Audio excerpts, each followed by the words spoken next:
Hello दोस्तों, तो आज हम मैट्रिक स्पेस में कंटिन्यूटी और यूनिफॉर्म कंटिन्यूटी देखेंगे। मतलब संततता और एक समान संततता देखेंगे। और हमें पता है कि हम संततता किस पर डिफाइन करते हैं, किसी फलन की संततता देखते हैं, किसी मैपिंग की संततता देखते हैं। तो इसलिए हम जो कंटिन्यूटी डिफाइन करेंगे उसके लिए पहले एक फंक्शन डिफाइन करेंगे। और फंक्शन हम मैट्रिक स्पेस पढ़ रहे हैं तो एक मैट्रिक स्पेस से दूसरे मैट्रिक स्पेस पर हम एक फलन डिफाइन करेंगे, फिर उसकी संततता हम कंटिन्यूटी देखेंगे। तो आइए देखते हैं कि संतत प्रतिचित्रण किसे कहते हैं। कि माना x d1 तथा y d2 दो दूरी समष्टियां हैं तथा f एक ऐसा है कि x से y में एक प्रतिचित्रण है। अभी केवल f x से y में एक प्रतिचित्रण, इसको हम कहेंगे, एक मैपिंग कहेंगे केवल। और यदि कोई पर्टिकुलर एक कंडीशन हम दिखाएंगे कि अगर वो कंडीशन इसने होल्ड कर दी तो ये कंटिन्यूअस मैपिंग हो जाएगी, ये संतत प्रतिचित्रण इसका हो जाएगा किसी मैट्रिक स्पेस से दूसरे मैट्रिक स्पेस पर। अतः फलन f बिंदु x नोट पर संतत कहलाता है। पहले किसी एक बिंदु पे हम क्या देखेंगे, इसकी संततता देखेंगे। अगर फिर जो f x के प्रत्येक बिंदु पर संतत हो जाएगा तो हम कह देंगे कि पूरा f है वो संतत प्रतिचित्रण है। तब फलन f बिंदु x not belongs to x पर संतत कहलाता है या कंटिन्यूअस कहलाता है यदि प्रत्येक एप्सिलॉन ग्रेटर देन 0 के लिए एक डेल्टा ग्रेटर देन 0 का अस्तित्व इस प्रकार हो कि, क्योंकि अब x पे लगा रहे हैं तो हमारा d1 लगेगा, d1 x नोट कि जो x नोट की x से दूरी है, अगर वो लैम्बडा है, लैम्बडा बोलते हैं डेल्टा है, तो जो इनकी इमेज आएगी, जो x की इमेज आएगी fx और x नोट की इमेज आएगी fx नोट, तो उनके जो इमेज आएगी उनके बीच की जो दूरी है वो एप्सिलॉन से कम होनी चाहिए। तो इसका कहने का मतलब क्या है कि यदि ये क्या है x, ये क्या है y, यहाँ से यहाँ पर हम एक f डिफाइन कर रहे हैं और यहाँ पे कोई x नोट फिक्स पॉइंट है, इस पर हमें संततता देखनी है। तो यहाँ के जो एलिमेंट हैं उनसे अगर इसकी दूरी निकाली जाए d, और यहाँ पे जो fx और fx नोट आएंगे उनके बीच की दूरी निकाली जाए, तो यहाँ पे दूरी जितनी कम है तो यहाँ भी उनके बीच की दूरी बहुत कम होनी चाहिए। जहाँ पे डेल्टा क्या होता है, थोड़ा छोटा लिया जाता है, और यहाँ पे जो एप्सिलॉन है वो भी छोटा ही लिया जाता है। तथा fx के प्रत्येक तथा fx के प्रत्येक बिंदु पर संतत हो तो f को संतत प्रतिचित्रण कहा जाता है। पहले हम देखेंगे कि वो बिंदु पर संतत है कि नहीं। अगर वो सभी बिंदुओं पर संतत है तो फिर हम कह देंगे कि f जो है पूरे जो डोमेन है, डोमेन कौन सा है, ये वाला, ये मैट्रिक स्पेस पर पूरा ही संतत है। अथवा इसको एक दूसरी डेफिनेशन के हिसाब से भी हम समझ सकते हैं कि y में स्थित प्रत्येक विवृत गोलक, अब मैट्रिक स्पेस हम देख रहे हैं तो उसमें हमें पता है ना कि हम एक विवृत गोलक डिफाइन करते हैं। तो y में स्थित प्रत्येक विवृत गोलक के लिए, और y कहाँ है, कोडोमेन से, तो y में स्थित प्रत्येक विवृत गोलक के लिए x में विवृत गोलक का अस्तित्व होना चाहिए। होना मतलब जो अगर y में कोई विवृत गोलक है तो उसके लिए x में एक विवृत गोलक होना चाहिए, उसकी इमेज बनेगी y में। अर्थात यदि y में s x नोट एप्सिलॉन जो विवृत गोलक के लिए x में एक s x नोट डेल का अस्तित्व है तो इसे तो कहते हैं कि f को संतत प्रतिचित्रण कहते हैं। इसका सीधा सा अर्थ है कि जैसे ये कोई मैपिंग x है, ये कोई मतलब मैट्रिक स्पेस y है, इससे जब f अगर डिफाइंड है तो यहाँ अगर कोई विवृत गोलक है तो ये क्या होगा, तो उसके लिए f में एक विवृत गोलक उपस्थित होना चाहिए। अर्थात अगर यहाँ भी कोई विवृत गोलक है तो उसकी इमेज भी विवृत गोलक ही होगी, तो हम क्या कह देंगे, f को संतत कह देंगे। इसका मतलब ये भी है जो आगे चलकर हम देखेंगे। अब इस पर क्या है, जो संतत प्रतिचित्रण है, जो कंटिन्यूअस मैपिंग है, उस पर थ्योरम्स या कुछ प्रॉपर्टीज होती हैं, उनको हम देखते हैं कि XD में x0 को अभिसृत प्रत्येक अनुक्रम xn, ठीक है, अगर XD एक दूरी समष्टि है उसमें अनुक्रम है और प्रत्येक अनुक्रम अगर x नोट को अभिसरित है, मतलब एक्स नॉट को कन्वर्ज कर रहा है, एक्स नॉट की तरफ कन्वर्ज कर रहा है, तो उसके लिए वाई डी टू में उस जो हम यहाँ पे जो अनुक्रम ले रहे हैं उसकी इमेज किस पे कन्वर्ज करेगी, जिस पे यहाँ का जो अनुक्रम कन्वर्ज कर रहा है एक्स नॉट पे, तो एक्स नॉट की इमेज पर ही अनुक्रम की इमेज भी कन्वर्ज करेगी, को अभिसारी करती है, तो ऐप को हम संतत कहते हैं। यदि एक्स में कोई अनुक्रम है वो एक्स नॉट पे कन्वर्ज कर रहा है, तो जो एफ एक्स एन होगा वाई में वो एफ एक्स नॉट को कन्वर्ज करेगा, तो हम कह देंगे कि हमारा एफ है जो कंटिन्यूस है और संतत है। अब जो एफ है वो एक्स से वाई पे संतत होगा यदि और केवल यदि, इसी को लिख रहे हैं कि एक्स एन कहाँ कन्वर्ज कर रहा है, एक्स नॉट को, तो एफ एक्स एन कहाँ कन्वर्ज कर देगा, एफ एक्स नॉट को। इसी को दूसरे मतलब जो शॉर्ट फॉर्म में लिख दिया गया है। और एफ एक्स से वाई संतत होगा, कंटिन्यूस होगा, इफ एंड ओनली इफ ये कंडीशन है। यदि ए का जो क्लोजर है, जो क्लोजर संवरक है सॉरी, ए का जो क्लोजर है, ए का क्लोजर इसको कैसे लिखते हैं, A union derived set of A. अगर इसकी इमेज यहाँ निकालें और वो जो ए की इमेज आएगी उसका क्लोजर जो निकलेगा वो उसका सुपरसेट होगा, मतलब सबसेट किसको बोलते हैं, इसको, और इसको क्या बोलते हैं, अगर ये इसका सबसेट है तो ये तो सबसेट कहलाएगा और ये सुपरसेट कहलाएगा।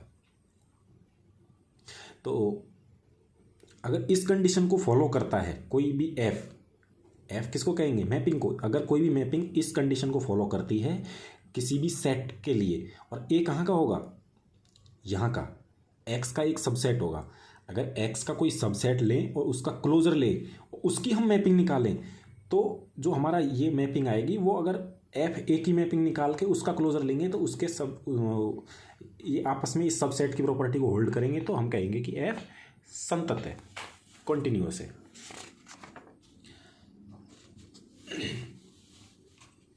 और इसमें एक बात ये भी है कि जो हम यहाँ पे जो लैम्बडा लेते हैं, ये लैम्बडा सॉरी ये जो इंडिकेशन लेते हैं, ये कंटिन्यूअस मैपिंग में क्या किस पे डिपेंड करता है, एक्स पे भी डिपेंड करता है और एप्सिलॉन पे भी डिपेंड करता है। लेकिन जैसे ही हम यूनिफॉर्म कंटिन्यूटी पर जाएंगे तो डेफिनेशन हमारी यही रहेगी लगभग, बस ये हम कह देंगे कि जो डेल्टा है वो एक्स पे डिपेंड नहीं करेगा, बस एक्स पे डिपेंड नहीं करेगा, केवल एप्सिलॉन पे डिपेंड करेगा, तो वो हमारी यूनिफॉर्म कंटिन्यूटी हो जाएगी और ये कंडीशन पूरी होल्ड हो। तो आगे हम यूनिफॉर्म कंटिन्यूटी पढ़ेंगे, उससे पहले कुछ प्रॉपर्टीज़ हैं कि एफ एक्स से वाई एक संतत प्रतिचित्रण है तब वाई के प्रत्येक उपसमुच्चय के लिए, क्योंकि अब एक्स और वाई दोनों क्या हैं, मैट्रिक स्पेस हैं, मैट्रिक स्पेस हैं, तो एक्स और वाई दोनों सेट भी होंगे। अब सेट होंगे तो वाई के प्रत्येक उपसमुच्चय के लिए, तो वाई का जो प्रत्येक उपसमुच्चय कौन सा है, मान लिया कि कोई बी है जो वाई का सबसेट है, B is subset of Y, ठीक है, बी कोई वाई का सबसेट है, तो हम क्या करेंगे, कोई ये हो गया एक्स, ये हो गया वाई। अब यहाँ मान लीजिए कि कोई बी है, कोई सेट है, ठीक है, सेट है, तो इसका जो अब एफ कहाँ से कहाँ तक डिफाइन है इस पे, तो इसके लिए एफ इनवर्स जो डिफाइन होगा, एफ इनवर्स होगा, तो वो कहाँ होगा, यहाँ पे जो एलिमेंट आएंगे यहाँ पे भी तो कोई सेट मिलेगा एफ इनवर्स के रूप में, एफ इनवर्स यहाँ से यहाँ पे डिफाइन होगा, तो एफ इनवर्स का जो क्लोजर लेंगे, जो संवरक लेंगे, इसका मतलब होता है संवरक, तो वो लेंगे, तो वो इस तरह सबसेट बने एफ इनवर्स बी का क्लोजर, तो इस कंडीशन को होल्ड करें तथा एफ इनवर्स बी, अब ये क्या होता है, ऑल इंटीरियर पॉइंट का सेट को हम बोलते हैं बी, ये नोट के टाइप में बोल सकते हैं इसको, तो F inverse of B not is subset of F inverse of B का सभी इंटीरियर पॉइंट्स का सेट। तो ये है कि एफ एक्स से वाई में एक संतत प्रतिचित्रण है तब वाई के प्रत्येक उपसमुच्चय के लिए ये दो कंडीशन अपने आप होल्ड हो जाती हैं, अगर ये एफ जो है कॉन्टिन्यूस मैपिंग है तो। अब अगली प्रॉपर्टी है कि एफ एक्स से वाई और जी वाई से जेड में कंटिन्यूस मैपिंग है तब जी ओ एफ कहाँ से कहाँ पे होगी, एक्स से जेड पे एक संतत प्रतिचित्रण होता है। अब आगे आइए, आगे एक और प्रॉपर्टी है कि यदि एफ जी एक्स डी पर परिभाषित दो संतत प्रतिचित्रण हैं, दो कंटिन्यूस मैपिंग हो गई, F and G X D पर परिभाषित दो कंटिन्यूस मैपिंग हो गई, तब एफ प्लस जी भी कंटिन्यूस होगी, एफ डॉट जी भी कंटिन्यूस होगी सॉरी, एल्फा एफ मतलब एल्फा कोई अगर मल्टीप्लिकेशन कर दें हम एफ पे तो वो भी कंटिन्यूस होगी, भी एक्स डी में संतत होते हैं। अब संगत समुच्चय का संतत प्रतिचित्रण संगत ही होता है। संगत समुच्चय का जो संतत प्रतिचित्रण होगा, जो कंटिन्यूस मैपिंग होगी, तो वो संतत प्रतिचित्रण संगत ही होगा, संगत का संगत होगा। बस मैपिंग कैसी होनी चाहिए, कंटिन्यूस मैपिंग अगर है और हम एक्स में किसी संगत समुच्चय को ले रहे हैं तो उसकी जो मैपिंग निकलेगी वो मैपिंग भी आगे जाके जो मैपिंग का जो सेट बनेगा, जो मैपिंग, क्योंकि यहाँ संगत समुच्चय ले रहे हैं और किसी समुच्चय की मैपिंग अगर लेते हैं तो हमें एक अलग से सेट मिलेगा और वो सेट भी संगत होगा। संगत मतलब कॉम्पैक्ट, ठीक है। अब देखिए, यदि एफ जी दो संतत प्रतिचित्रण है, एफ और जी दो कॉन्टिन्यूस मैपिंग है एक्स से वाई पर, तब एक्स के ऐसे अवयवों का समुच्चय एक्स एफ एक्स बराबर जी एक्स हो। मतलब केवल एफ पे देख रहे हैं हम कि एक्स के ऐसे बिंदुओं का समुच्चय जिसमें ऐसे एक्स हैं कि अगर उसके में हम एफ के सापेक्ष इमेज निकालें और जी के सापेक्ष इमेज निकालें, वो दोनों सेम आ जाएं, तो हमें एक्स को क्या कहेंगे, समवर्त उपसमुच्चय होता है। और ऐसे एलिमेंट्स का सेट जिसमें एफ एक्स की इमेज और एफ की इमेज और जी की इमेज सेम आ रही हो तो उस सेट को हम क्या कहेंगे, एक्स का समवर्त उपसमुच्चय कहेंगे। अब आती है हमारी यूनिफॉर्म कंटिन्यूटी मैपिंग इन मैट्रिक स्पेस। अब यूनिफॉर्म जो कंटिन्यूटी होती है उसको हम कैसे डिफाइन करेंगे, उसमें कंटिन्यूटी, यूनिफॉर्म कंटिन्यूटी दिखाने के लिए हमें पहले तो कंटिन्यूटी तो होनी ही चाहिए, कंटिन्यूटी की डेफिनेशन जो है वो तो होनी ही चाहिए। बस उसमें एक एक्स्ट्रा कंडीशन जो लगेगी वो ये लगेगी कि दिए गए एप्सिलॉन के लिए डेल्टा ग्रेटर देन 0 केवल एप्सिलॉन पर निर्भर करेगा, बस का अस्तित्व इस प्रकार हो कि x1 x2 belongs to x, d1 x1 x2 is less than del, इसका मतलब है d2 f x1 f x2 epsilon. मतलब x1 x2 के बीच की दूरी अगर एप्सिलॉन से छोटी है तो उनकी जो इमेज एफ एक्स वन और एफ एक्स टू आएगी उनके बीच की दूरी भी एप्सिलॉन से छोटी होनी चाहिए। बस यहाँ पे ये एक्स्ट्रा कंडीशन लग जाती है कि जो डेल्टा है ये केवल एप्सिलॉन पर निर्भर करेगा, पॉइंट्स बदलते जाएं तो उन पर निर्भर नहीं करेगा। अर्थात जो डेल्टा नहीं बदलता एक्स के बदलने पर डेल्टा नहीं बदलता, जबकि संततता में, जबकि कॉन्टिन्यूटी जो नॉर्मल कंटिन्यूटी होती है उसमें एक्स के बदलते ही ये जो डेल्टा है ये भी बदल जाता है। ये एफ नहीं है, ये डेल्टा है, डेल्टा भी बदलता है, तो उसको हम यूनिफॉर्म कंटिन्यूटी कहते हैं। अब आपको यूनिफॉर्म कंटिन्यूटी एक ग्राफ से दिखाने की भी कोशिश करूँगा मैं, तो उससे आपको थोड़ा सा अंदाज़ा लग जाएगा कि देखो संततता व एक समान संततता में आधारभूत या बेसिक अंतर यह है कि संततता में हम x के प्रत्येक अवयव के लिए अलग डेल निकालते हैं, जबकि यूनिफॉर्म कंटिन्यूटी एक समान संततता में जो डेल होता है वह x के हर अवयव के लिए समान रहता है। ठीक है, वो x के हर अवयव के लिए समान होता है, मतलब उसका ये हो गया कि डेल है जो x के एलिमेंट्स पर निर्भर नहीं करता, जबकि संततता में क्या होता है, हर x के लिए अलग डेल निकलता है। बस यही है। अब देखिए, किसी फलन की एक समान संततता हम ग्राफ से भी बता सकते हैं, और जब ग्राफ से बता सकते हैं तो उसको हम देखेंगे कि ग्राफ से किस तरह बता सकते हैं। यदि किसी फलन का ग्राफ बनाया जाए और किसी अंतराल में x1 व x2 का अंतर बहुत कम हो तो f(x1) व f(x2) का अंतर भी बहुत कम होना चाहिए, तब वो क्या होगी, संतत होगी, मतलब वो फंक्शन होगा वो संततता होगी, फलन संततता की प्रॉपर्टी को होल्ड करेगा। अब जैसे एग्जांपल है कि एफ एक्स बराबर एक्स स्क्वायर। अब हमें पता है कि एक्स स्क्वायर का ग्राफ इस तरह बनता है, जो जीरो पे आके यूँ ऊपर जाता है। एक्स बिलोंग्स टू आर है, आर में यूनिफॉर्म कंटिन्यूस है या नहीं है, ठीक है। तो हम क्या बनाएंगे, हमने बनाया ये ग्राफ बना दिया। अब ग्राफ में हम देखेंगे छोटे छोटे ये बनाएंगे। अब x की वैल्यू x1 x2 तो कहाँ से आएंगे, यहाँ से, और fx1 fx2 कहाँ से आएंगे, यहाँ से। ठीक है, चूंकि ये ग्राफ है उसका। अब हम देखेंगे कि यहाँ से यहाँ पे देखेंगे तो अंतर हमें, अगर ये बिंदु लिया तो लगभग बहुत कम अंतर है। ये बिंदु लिया तो अंतर थोड़ा सा ही आएगा, और ये बिंदु लिया थोड़ा सा ही अंतर आएगा। लेकिन जैसे ही हम और बढ़ेंगे आगे इस तरफ, तो क्योंकि स्क्वायर है, जैसे 2 का स्क्वायर तो होगा 4, लेकिन 3 का स्क्वायर लेंगे तो वो सीधा 9 हो जाएगा। जबकि यहाँ 0 और 1 का अंतर भी हम लेंगे तो 0 स्क्वायर 0, 1 का स्क्वायर 1, 0 और 1 का अंतर कितना हो जाएगा 1।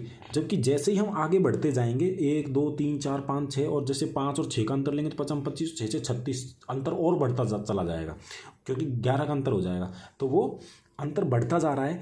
तो आगे चल के हम जाएंगे तो देखिए अंतर को हम ऐसे भी देख सकते हैं ना, कि ये अंतर अभी तक तो यहाँ ऐसे चल रहा था तो ज़्यादा डिफरेंस नहीं था, लेकिन अब देखिए ज़्यादा अंतर आ गया, और जैसे ही हम इन्फिनिटी की तरफ जाएंगे तो वो तो बहुत ही ज़्यादा अंतर हमें मिल जाएगा। इसलिए ये कंटिन्यूअस तो है, मतलब ये कंटिन्यूअस तो रहेगा, लेकिन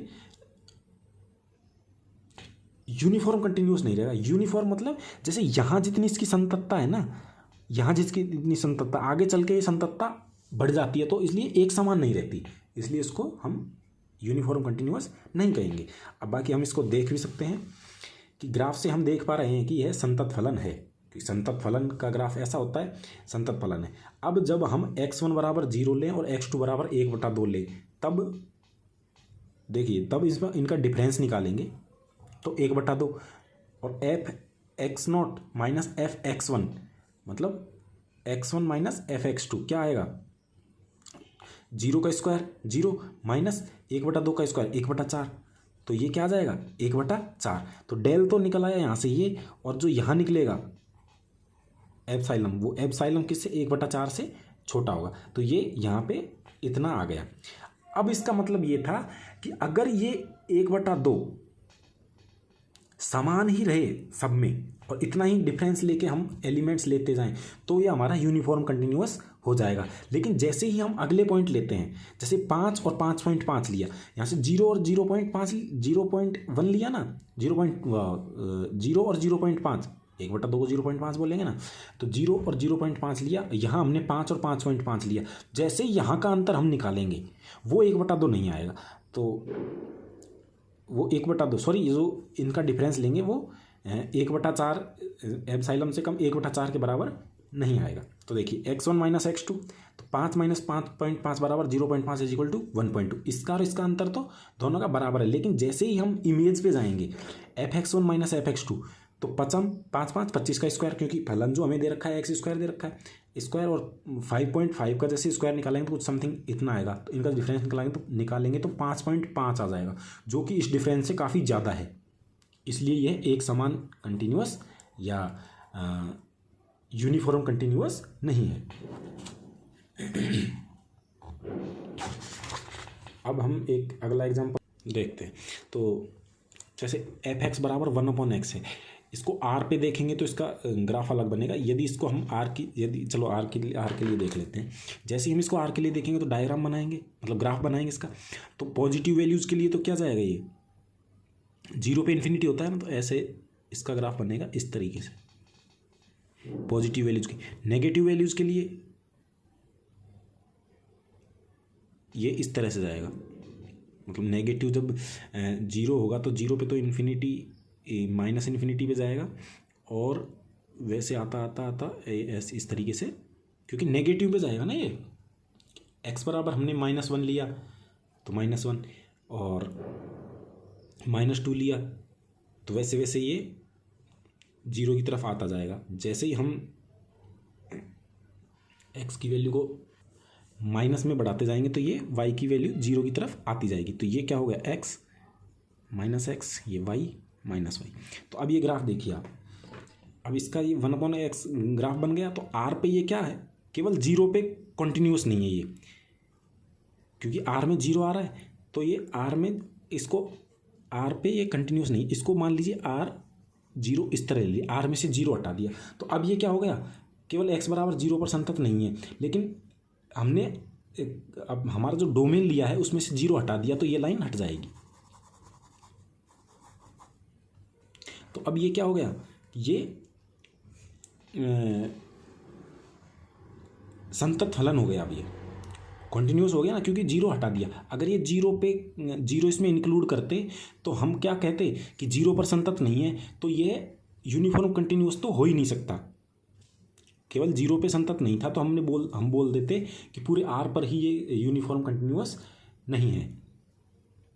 तो अब देखिए, अतः यह यूनिफॉर्म कंटिन्यूस भी नहीं होगा। लेकिन हमने 0 हटा दिया और फिर भी हम देखेंगे कि R-0 पे ये यूनिफॉर्म कंटिन्यूस नहीं है, क्योंकि हम जब इसका यहाँ से अंतर निकाल रहे तो इतना आ रहा है, यहाँ से अंतर निकाल रहे तो इतना आ रहा है, यहाँ से अंतर निकाल रहे तो इतना आ रहा है। लेकिन जैसे ही हम 0 के नज़दीक जाएंगे और तब हम fx1 fx-2 का अंतर निकालेंगे तो वो काफ़ी डिफरेंस इसका बढ़ जाएगा, इसलिए इसको यूनिफॉर्म कंटिन्यूस नहीं कहेंगे। और 0 के पास जाके तो ये इतना डिफरेंस हो जाएगा इसमें कि वो बहुत ही बड़ा डिफरेंस निकलेगा, वो छोटा डिफरेंस नहीं रह पाएगा।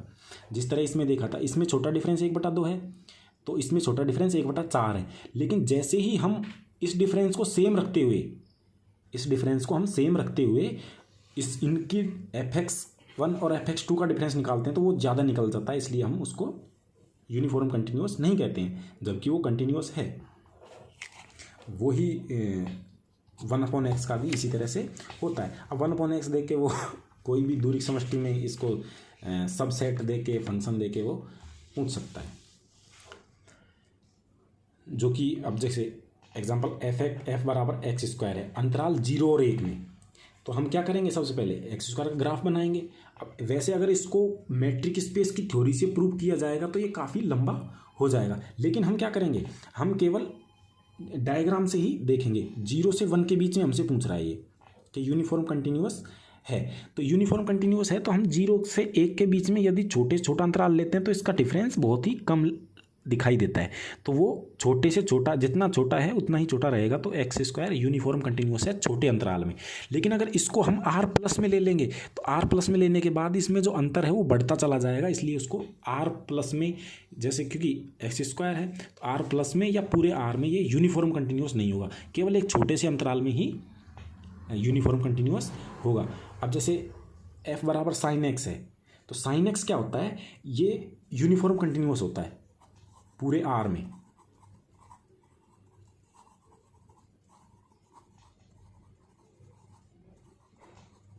यूनिफॉर्म कंटिन्यूस होता है। यूनिफॉर्म कंटिन्यूस क्यों होता है, क्योंकि एक समान संततता होती है इसकी। कहीं किन्हीं भी दो बिंदुओं के डिफरेंस लेंगे और उनके इमेज का डिफरेंस लेंगे, वो कम ही कम आता जाएगा, क्योंकि ग्राफ इस तरीके से ही तो बनेगा इसका। तो जितना हम छोटा लेंगे उतना ही हमें मिलता जाएगा। उस बॉक्स को हम कहीं भी ले, उस एक बॉक्स को या इतना अंतर लेंगे तो इसका अंतर भी हमें थोड़ा ही मिलता जाएगा, इसलिए एक समान संततता या एक यूनिफॉर्म कंटिन्यूटी होती है। अब हम आती है एक डेफिनेशन आइसोमेट्री की। आइसोमेट्री में क्या होता है, सममिति। XD तथा YD स्टार दो दूरी समष्टियाँ हैं, तब f x से y को सममिति या आइसोमेट्री कहेंगे। ठीक है, एक जो मैपिंग होगी x से y पे उसको हम आइसोमेट्री कहेंगे, यदि यह एक प्रॉपर्टी को होल्ड करे। कौन सी प्रॉपर्टी, dxy बराबर d स्टार fx fy। इसको अगर ये होल्ड कर रही है तो इसको हम बोलेंगे आइसोमेट्री, कि उनके x में जो दो अवयव हैं उनके बीच की दूरी, यदि उन दोनों की इमेज निकालें और उन दोनों के बीच की दूरी हम निकालें, क्योंकि डी स्टार कोई अलग दूरी को होगा और ये डी अलग दूरी को होगा, इनकी जो इस डी स्टार के सापेक्ष दूरी निकालें और इसकी जो डी के सापेक्ष दूरी निकालें, वो दोनों बराबर आ जाएं तो उसको हम कहेंगे सममिति या आइसोमेट्री। तब दूरी की समष्टि सममिति दूरी की समष्टि या आइसोमेट्री मैट्रिक स्पेस कहते हैं। अब इसमें जैसे एक्स और वाई के बीच की दूरी इतनी है, तो जो इमेज निकालेंगे एफ एक्स और एफ वाई, उनके बीच की दूरी अगर समान है तो इसको बोल देंगे आइसोमेट्री। फिर आता है कॉन्ट्रैक्शन मैपिंग या संकुचन प्रतिचित्रण। अब देखिए एफ एक्स से एक्स को संकुचन प्रतिचित्रण कहेंगे यदि, अब इसको तो क्या सममिति क्या कहा था, जब दोनों की डिफरेंस यहाँ भी और इनकी इमेज का डिफरेंस बराबर हो। लेकिन संकुचन कब कह देंगे, जब यहाँ का डिफरेंस जितना है उससे कम डिफरेंस यहाँ पे आए, बस उसी को हम संकुचन कह देंगे। तो देयर एग्जिस्ट एल्फा 0 से greater than equal to alpha less than 1 such that ऐसा हो कि इनकी इमेज के बीच की जो दूरी है वो डी एक्स वाई के अल्फा मल्टीप्लिकेशन से कम हो।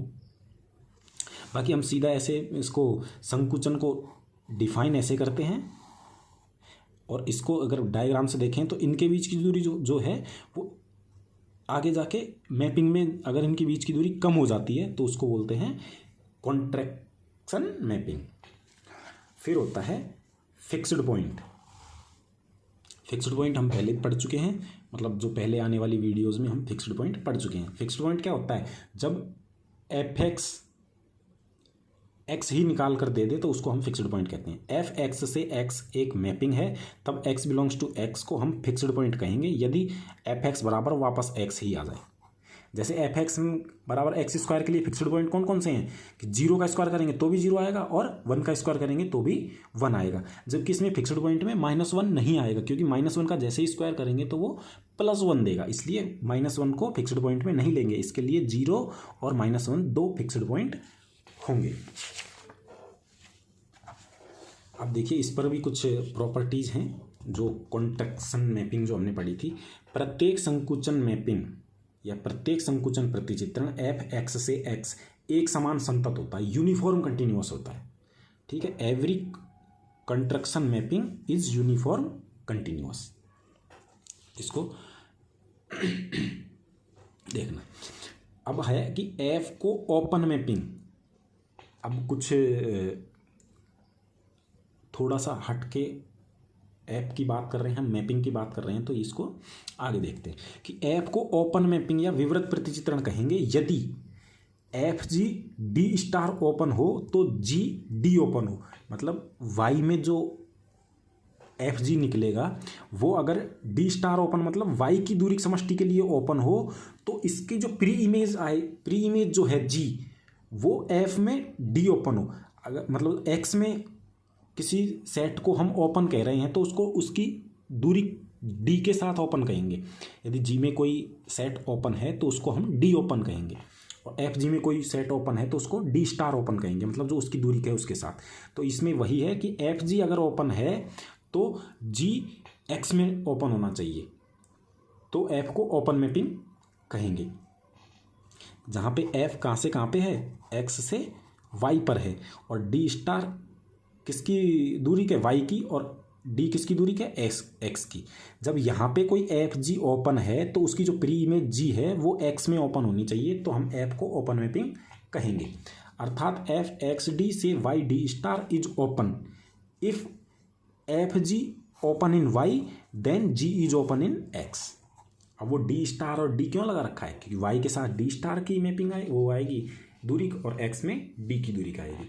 इस प्रकार यदि F G D star closed, तब यदि जी डी क्लोज तो एफ को क्लोज्ड मैपिंग कह देंगे। जो जहाँ पे हम ओपन लगा रहे हैं वहीं क्लोज लगा देंगे तो क्लोज मैपिंग, ये ओपन मैपिंग हो जाएगी। अब आगे देखिए बाई कंटिन्यूअस मैपिंग की द्विनिरंतर या द्विसंतत मैपिंग किसको कहते हैं कि यदि एफ एक्स से वाई विवृत तथा संतत हो, मतलब ओपन एंड कंटिन्यूअस अगर दोनों हो तो हम उसको बाई कंटिन्यूअस कह देंगे। कि बाई कंटिन्यूअस में कंटिन्यूटी तो आई गई, मतलब संततता तो है ही, बस संततता के साथ वो विवृत और हो जाए, संततता के साथ वो विवृत हो जाए तो बाई कंटिन्यूअस वो हो जाती है, मतलब द्विसंतत वो कहलाती है। ठीक है, अब आता है होम्योमोर्फिज्म। ये होमोमोर्फिज्म नहीं है, ये होम्योमोर्फिज्म है।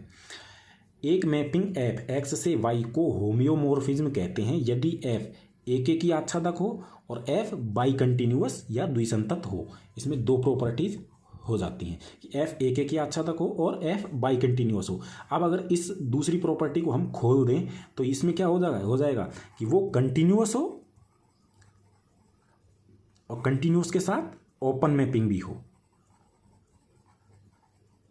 तो ये अब देखा जाए तो एक की आच्छादक दो प्रॉपर्टी और कंटिन्यूअस और ओपन मैपिंग दो, ये चार प्रॉपर्टी इसमें हो गई। लेकिन हम सीधा इसको बाई कंटिन्यूअस की अगर हम प्रॉपर्टीज दो जानते हैं तो सीधा बाई कंटिन्यूअस इसको लिख दिया है। और हम इस तरह इसको होम्योमोर्फिज्म कहेंगे, इसका आप खास ध्यान रखना, कहीं होम्योमोर्फिज्म की स्पेलिंग या पूरा ना पढ़ के, क्योंकि इंग्लिश की टर्म्स जो हैं अगर आप हिंदी लैंग्वेज में भी लेंगे तो उनकी अधिकतर टर्म्स को कुछ इंग्लिश की टर्म्स में ही लिख के आपको दे दिया जाएगा। तो इन चीज़ों का आप खास ध्यान रखना। तो ये हमारा जो मैट्रिक स्पेस है ये हमारा आज पूरा होता है, और इसमें जो मैट्रिक स्पेस टोपोलॉजी थी उसके भी कुछ पॉइंट, मैट्रिक स्पेस टोपोलॉजी क्या होती है कि जो उसके एलिमेंट्स के जैसे रियल एनालिसिस में पॉइंट सेट टोपोलॉजी आती है, उसमें ही ये कुछ टोपोलॉजी आती है। जो हमने जो मैट्रिक स्पेस का जो पहला वो चैप्टर पढ़ा था उसमें जो ये पढ़े थे ना, derived set, interior point, neighbourhood, limit point, closed, open, तो ये जो पढ़े थे ये पॉइंट सेट टोपोलॉजी के ही हिस्से हैं इतने। और बाकी अगर टोपोलॉजी में कुछ बचता है और कुछ है तो वो मैं अगली वीडियो में आपको दे दूंगा। कुछ पॉइंट्स जो हैं अगर छूटे हैं और कुछ ऐसे हैं जो पढ़ाने ज़रूरी है तो वो मैं आपको आगे पढ़ा दूंगा। इसलिए इसमें आप ये मान के चलिए कि इसमें पॉइंट सेट टोपोलॉजी भी लगभग कंप्लीट हो चुकी है। तो थैंक यू, बने रहिए, पढ़ते रहिए, धन्यवाद।